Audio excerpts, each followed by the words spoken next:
Okay, let's see. With white, I might be more comfortable at the moment. That was quite shaky, wasn't it? Tough, is what I can say. I don't want to play that guy again and again on the auto pairing today, I hope. Bit of variety, if nothing else.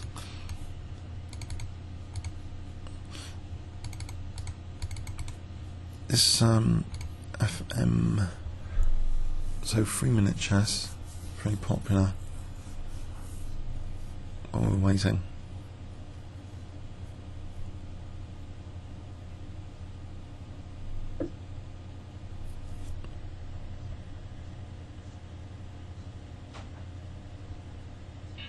Aha. Okay, maybe E4 or... Let's not spend 10 seconds on a move. Come on.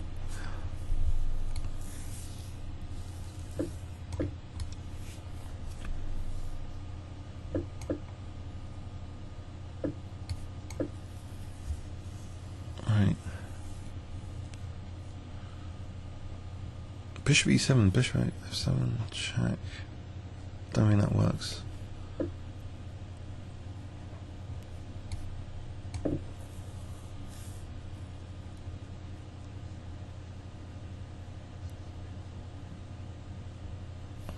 Okay. I'll just stabilise the centre. A3 and Bishop A2.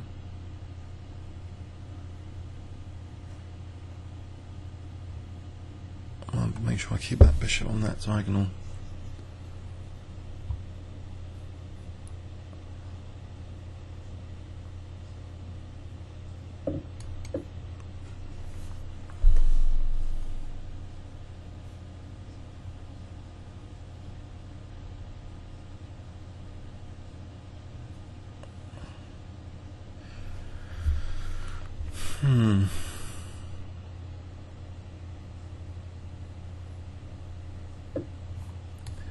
Okay.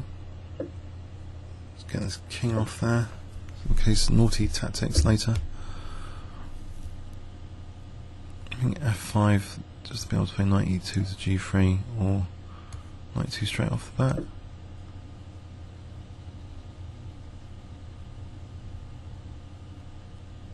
Is F5 weakening my dart squares too much? Maybe knight G3 to F5. A4 here. Play bishop B3. Right, it looks pleasant enough, I think. Keeping use of that F5 square. Okay, he's on something significant now. A4, but I've got bishop F7 if I want it. Bishop C4 with D5. If I take first, then bishop C4. Possible.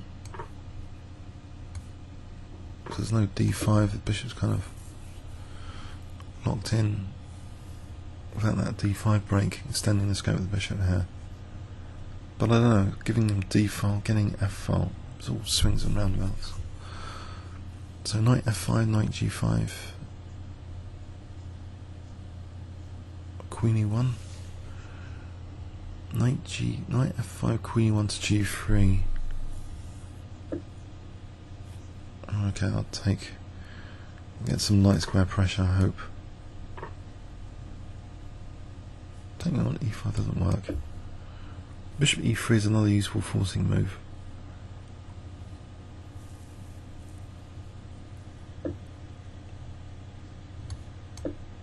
So queen G3, that avoided knight E4. Queen G3, bishop G5. Bishop G5 looks tasty. Pin, queen H4. All of a sudden, this is looking tasty. The rook's kind of misplaced. I recognise this kind of setup. Bits all over the place.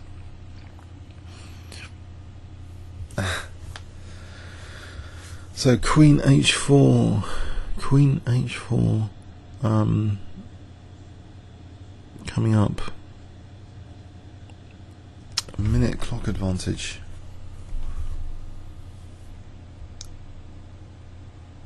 More than a minute. Got to keep hold of the A pawn, maybe, because otherwise these two pawns are ready the queen. But yeah, he's got some problems here to solve. Queen h4, bearing more pressure.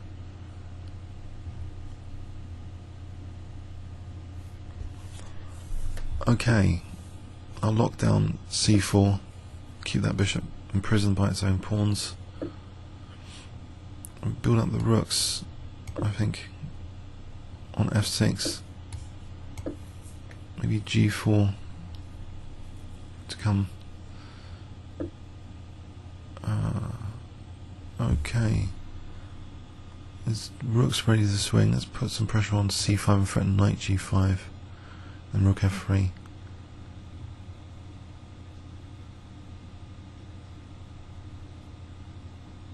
So knight g5, is that a worthwhile threat? He thought so. Okay, g4. Let's get rook g2 and rook g1, g5. Double the rooks, g5. Or even g5 straight off the bat for g6, h6. There might be a bishop h6 at some point.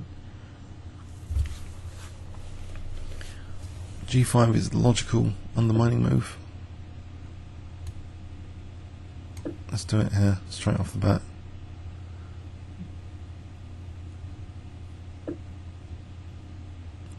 Now knight g7 or knight e5.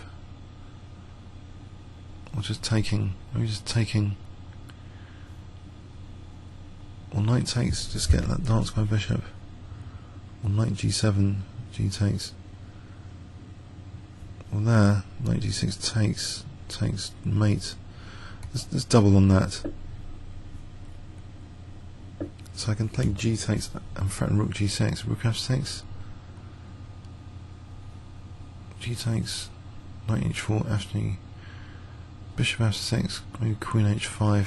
Okay. So fg7 mate threat. So I get to play queen h. Well, there's rook g6 here. No, there isn't. Hold on a sec. Bishop h4. Let's hold that fort.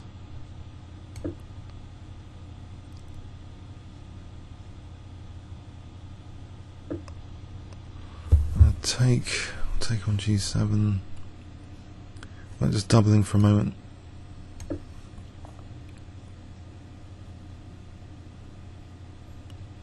No rook g7 or bishop h6 coming up. Like just knight g5, just get the dark square bishop. It looks very, very pleasant. He's only got 30 seconds to think about this.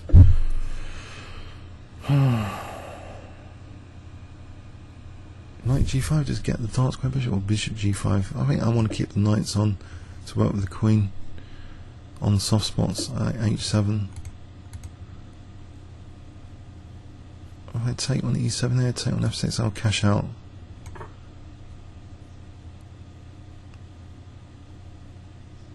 Isn't g7 collapsing anyway? No, it's not. Alright, knight g5.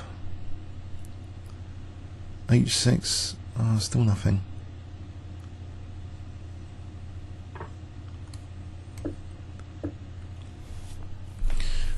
Okay. There's knight f3. Win queen. Okay. If he plays knight f4. Queen e5 after that. Makes it worth it, I think. So knight h4 to f5.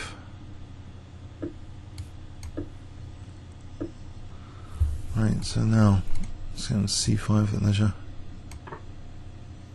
Take on a5 next.